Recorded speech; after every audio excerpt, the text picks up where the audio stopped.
آپ کے راستے پر چلنا ہے تاکہ ہمارا عمل درست ہو، کتاب و سنت کے مطابق ہو۔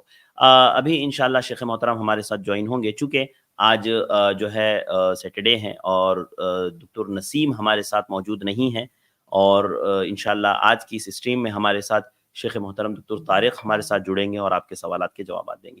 دکتر نسیم چونکہ جو ہے سفر پر ہے تو وہ انشاءاللہ کل سے ہمارے ساتھ جڑیں گے۔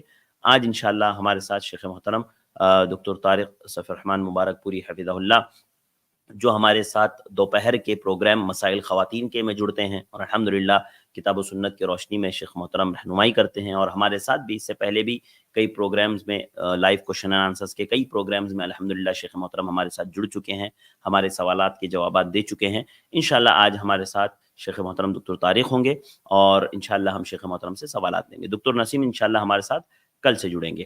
تو آئیے الحمدللہ شیخ محترم جوائن ہو چکے ہیں، شیخ کو ایڈ کرتے ہیں، استقبال کرتے ہیں اور بلا تاخیر سوالات کا سلسلہ شروع کرتے ہیں۔ السلام علیکم ورحمۃ اللہ وبرکاتہ۔ شیخ شیخ آپ میوٹ ہے۔ وعلیکم السلام ورحمۃ اللہ وبرکاتہ۔ جی جزاک اللہ خیر شیخ، اس وقت ہمارے ساتھ جوائن ہونے کے لیے، اللہ آپ کو جزائے خیر دے۔ جی اللہ کی اگر آپ کی اجازت ہو تو شیخ سوالات کا سلسلہ شروع کرتے ہیں۔ ہاں تو جیسے کہ آپ جانتے ہیں ہم نے ہماری اسٹریم یارڈ کی لنک کمنٹ میں پیسٹ کر دی ہے، پن بھی کر دیا ہے، آپ جوائن ہو کر کے شیخ محترم سے مسائل پوچھ سکتے ہیں۔ تو آئیے سوالات کا سلسلہ شروع کرتے ہیں۔ سب سے پہلے گیسٹ ہے حسان، میں آپ کو ایڈ کر رہا ہوں، آپ اپنا سوال کریں۔ جی السلام علیکم شیخ، میرا سوال یہ ہے کہ مغرب کی نماز کا وقت کب تک رہتا ہے؟ کیا عشاء کی نماز تک رہتا ہے کہ جیسے کہ مثلا میرے علاقے میں 6:36 میں مغرب کی وقت شروع ہو جاتی ہے اور 7:58 میں عشاء کی وقت شروع ہو جاتی ہے، کیا اس سے پہلے تک مغرب کی نماز پڑھ سکتے ہیں؟ مثلا 7:45 میں اگر میں مغرب کی نماز کے لیے کھڑا پڑھوں تو وہ نماز ادا ہوگی یا پھر قضا کی نیت سے پڑھنی ہوگی؟ کیونکہ میری کلاسز رہتی ہیں تو اسی حساب سے میں عشاء کے وقت سے پہلے کوشش کرتا ہوں کہ پڑھ لوں، تو کیا وہ ادا ہوگی یا قضا ہوگی؟ جزاک اللہ خیر۔ الحمدللہ رب العالمین والصلاة والسلام علی اشرف الانبیاء والمرسلین محمد وعلی آلہ وصحبہ اجمعین، اما بعد۔ آپ کے سوال کا جواب یہ ہے کہ مغرب کا وقت جو ہے جبریل علیہ السلام نے نبی اکرم صلی اللہ علیہ وسلم کو بتلایا۔ حدیث کے اندر ہے کہ نبی اکرم صلی اللہ علیہ وسلم کو حضرت جبریل علیہ السلام نے تمام نمازوں کے اوقات بتلائے۔ پہلے ظہر کی نماز پڑھائی اول وقت میں، پھر عصر کی نماز کو اول وقت میں پڑھا گیا، پھر مغرب کی نماز پڑھائی اور پھر عشاء کی نماز کو اول وقت میں، پھر فجر کی نماز کو اول وقت میں، پھر دوسرے دن ظہر کی نماز کو آخری وقت میں، عصر کی نماز کو آخری وقت میں، اور مغرب کی نماز پڑھائی گئی، پھر اس کے بعد عشاء کی نماز کو آخری وقت میں اور فجر کی نماز کو آخری وقت میں۔ تو اول و آخر وقت ساری نمازوں کا بتلایا گیا۔ اس حدیث کے اندر جو بات ذکر کی گئی ہے وہ یہ کہ مغرب کا ایک ہی وقت بتایا گیا۔ اس سے معلوم ہوتا ہے کہ مغرب کا وقت بہت طویل نہیں ہے، بہت زیادہ طویل نہیں ہے۔ اس میں کچھ یعنی وقت کا اعتبار کس انداز سے آپ کریں گے کہ وقت کو آپ مغرب کی اذان سے لیں گے اور لینے کے بعد عشاء کی اذان سے پہلے اس کا وقت ایسا نہیں ہے کہ عشاء کی اذان تک اس کا وقت ہوتا ہے۔ عشاء کی اذان کا وقت عمومی طور پہ لیٹ ہوتا ہے بہت ساری جگہوں پہ، اور عام طور پہ لیٹ کیا جاتا ہے، اور کیونکہ اس کی فضیلت بھی وارد ہے تو کہیں پہ اگر بہت جلد بھی دیا جاتا ہے تو ایسی صورت میں مغرب کی تقریباً پونا گھنٹے کے بعد عشاء کی اذان دی جاتی ہے، جبکہ اتنا طویل وقت حقیقی طور پہ نہیں ہے۔ جو وقت ہے وہ وقت بہت شارٹ ہے، لیکن اس کے باوجود ہم یہ نہیں کہہ سکتے کہ بہت زیادہ شارٹ ہے کہ آپ اس میں نماز نہ پڑھ سکتے ہو۔ تو اگر آپ ہمیشہ تاخیر کرتے ہیں تو اس کا مطلب یہ کہ عشاء کے وقت داخل ہونے کے بعد آپ مغرب کی نماز پڑھتے ہیں، اور یہ چیز ان لوگوں کے لیے جن کے پاس کوئی عذر نہ ہو ان کے لیے نہیں ہے۔ تو آپ اس سلسلے میں احتیاط برتیں اور مغرب کی نماز کو یعنی اذان ہونے کے آدھا گھنٹے کے اندر اندر آپ پڑھ لیں، اسی کہ اس سے زیادہ اگر وقت ہم دیکھتے ہیں تو مغرب کا وقت باقی نہیں رہتا۔ جی حسان بھائی، ٹھیک ہے، امید ہے آپ کو جواب مل گیا ہوگا بھائی۔ ہاں انشاءاللہ، جزاک اللہ۔ یونس ابن رحمت، میں آپ کو ایڈ کر رہا ہوں، آپ اپنا سوال۔ السلام علیکم ورحمۃ اللہ وبرکاتہ شیخین۔ وعلیکم السلام ورحمۃ اللہ وبرکاتہ۔ جی شیخ، آپ دونوں باخیر ہوں گے ایسی امید ہے انشاءاللہ۔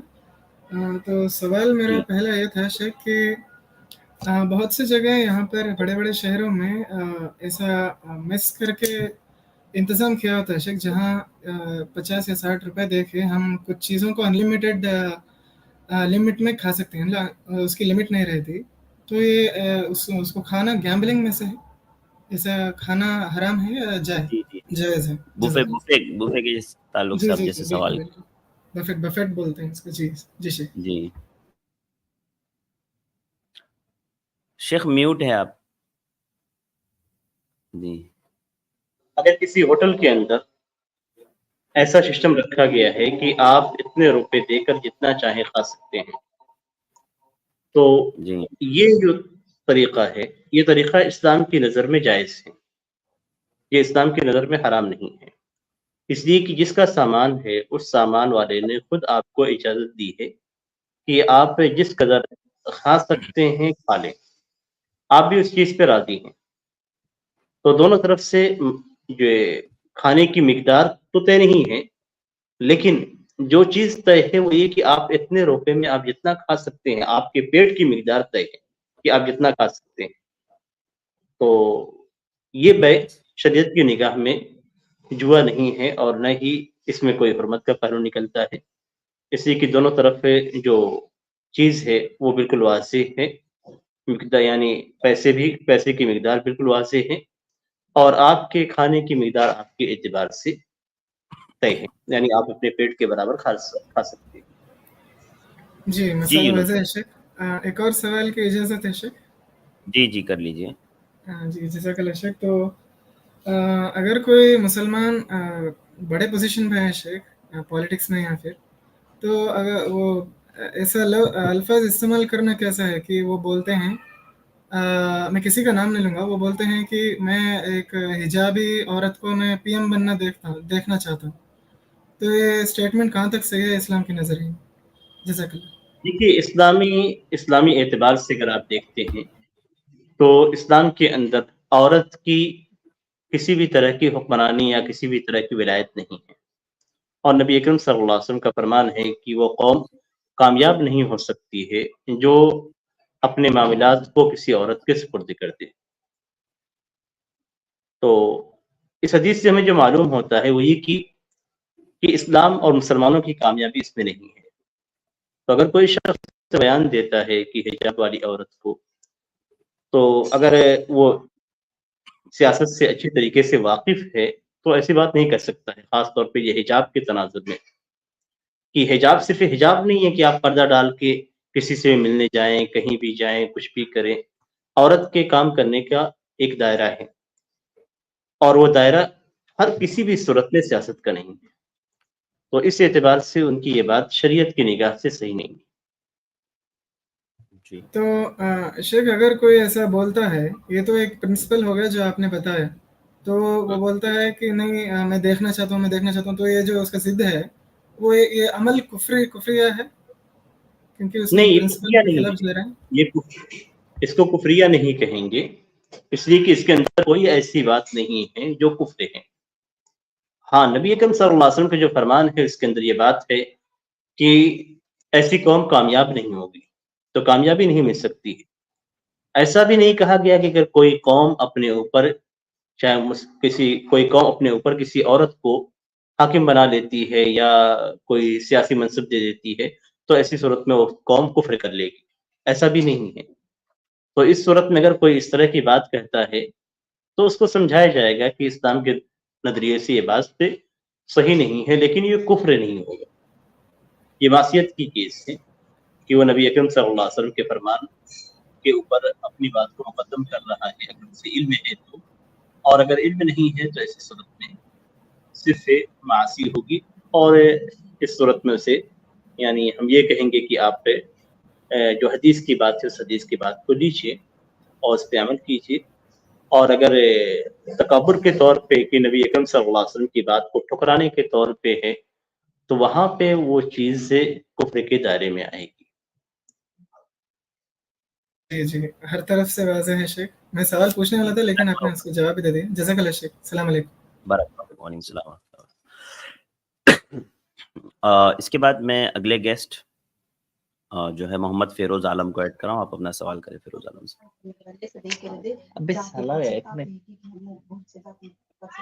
جی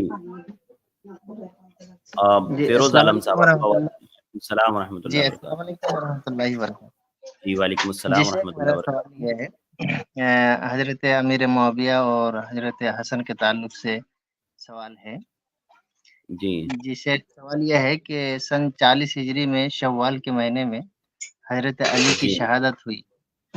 حضرت علی کے بعد ان کے رفقا نے حضرت حسن رضی اللہ تعالیٰ عنہ کو اپنا امیر اور اپنا امام منتخب کیا۔ سن 41 ہجری میں حضرت حسن رضی اللہ تعالیٰ عنہ حضرت معاویہ رضی اللہ تعالیٰ عنہ کے ساتھ لڑنے کے لیے کیوں نکلے؟ کیا اس لیے کہ شہادت عثمان کے بعد حضرت امیر معاویہ نے حضرت علی کی حکومت کو تسلیم کرنے سے انکار کر دیا تھا، یا اس لیے کہ وہ لوگ جنہوں نے شہادت عثمان میں حصہ لیا تھا؟ نیز یہ بھی جاننا چاہتا ہوں شیخ کہ امیر معاویہ نے خالی کاغذ پہ دستخط کر کے حضرت حسن رضی اللہ تعالیٰ عنہ کے پاس بھیجے اور کہا کہ حسن جو شرط چاہے لکھ لے، مجھے بغیر سنے ہوئے منظور ہے۔ حضرت حسن نے وہ شرطیں کیا کیا لکھی اور کیوں لکھنا پڑا وہ شرطیں؟ کیا حضرت حسن کو امیر معاویہ پر بھروسہ نہیں تھی جبکہ حضرت امیر معاویہ ایک صحابی بھی تھے؟ یہ تھوڑا سا اس کے تعلق سے جاننا چاہتے ہیں۔ دیکھیے، اس تعلق سے پہلی بات تو یہ ہے کہ جو روایات پائی جاتی ہیں ان روایات کی پہلے تحقیق کرنے کی ضرورت ہے کہ ان میں سے کون سی روایت صحیح ہے، اس روایت کو لیا جائے گا، اور کون سی روایتیں صحیح نہیں ہیں ان کو نہیں لیا جائے گا۔ پہلا جو آپ کا سوال ہے وہ یہ کہ حضرت امیر معاویہ رضی اللہ تعالیٰ عنہ اور حضرت علی رضی اللہ تعالیٰ عنہ کے درمیان جو جنگ کا واقعہ پیش آیا وہ اس کی بنیاد کیا تھی؟ حضرت امیر معاویہ رضی اللہ تعالیٰ عنہ اسی خاندان سے تعلق رکھتے تھے جس خاندان سے حضرت عثمان رضی اللہ تعالیٰ عنہ تعلق رکھتے تھے۔ اس سے بنیاد پہ حضرت امیر معاویہ رضی اللہ تعالیٰ عنہ نے حضرت عثمان رضی اللہ تعالیٰ عنہ کے خون کا مطالبہ کیا، اور اس میں کوئی شک نہیں تھا کہ وہ افراد جنہوں نے حضرت عثمان رضی اللہ تعالیٰ عنہ کو قتل کیا وہ افراد حضرت علی رضی اللہ تعالیٰ عنہ کی جماعت میں شامل ہو گئے تھے، اور یہ شیعان علی کے نام سے مشہور تھے، یعنی حضرت علی رضی اللہ تعالیٰ عنہ کی جماعت۔ تو ان لوگوں میں وہ لوگ بھی شامل تھے جنہوں نے حضرت عثمان رضی اللہ تعالیٰ عنہ کا قتل کیا۔ اختلاف کس بات پہ ہوا؟ دونوں صحابہ کرام کے درمیان جن کا مقام بہت اونچا ہے ان کے درمیان اختلاف اسی بات پہ ہوا کہ ایک طرف حضرت معاویہ رضی اللہ تعالیٰ عنہ ان کا مطالبہ لیے ہوئے تھے، دوسری طرف حضرت علی رضی اللہ تعالیٰ عنہ سارے معاملات کو ٹھنڈا کرنے اور سلجھانے میں لگے ہوئے تھے۔ اس کے بعد حضرت عثمان رضی اللہ تعالیٰ عنہ کے قاتلین سے بدلہ لینے کی بات تھی۔ بہرحال اتفاق نہیں ہو سکا اور معاملہ جنگ تک پہنچا۔ یہ اللہ تعالیٰ نے تقدیر میں لکھا تھا۔ دونوں صحابہ کرام میں اونچا مقام رکھتے ہیں، رضی اللہ تعالیٰ عنہ کا مقام زیادہ اونچا ہے، اس میں کوئی شک کی بات نہیں ہے۔